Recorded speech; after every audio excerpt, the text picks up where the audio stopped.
Nakita mo kung paano nila tinanggap si Trixie? Ayokong isipin ng iba na mayabang ako. Sige nga, dakila at makapangyarihang Trixie. Paano mo nasabing mahusay at makapangyarihan ka? Siyempre, ang dakila at makapangyarihang si Trixie lang ang may pambihirang magic para maglaho ang kinatatakutang Ursa Major!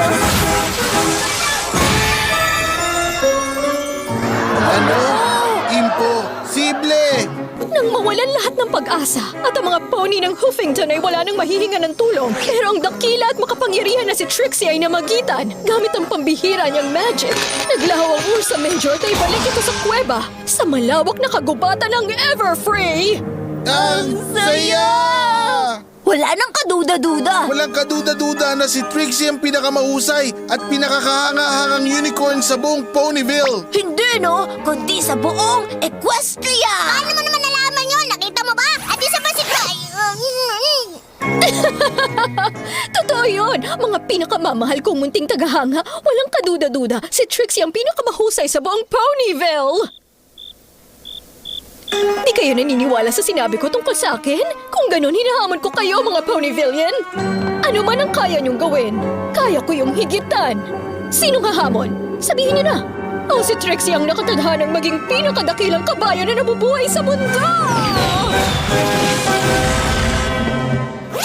Tama na, please! Hindi ko na to kayang pigilan. Ipakita mo na sa kanya. Sige na, gawin mo na! Hindi ko pwedeng gamitin ang magic ko ngayon, Spike. Lalo na dahil... Ang hinahamon ko ay ikaw!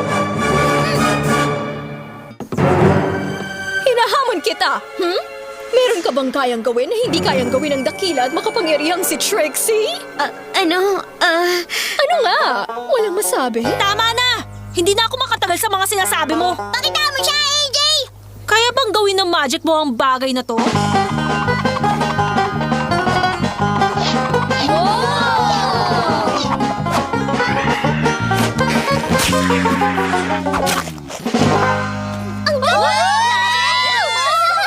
Sige nga, higitan mo yon.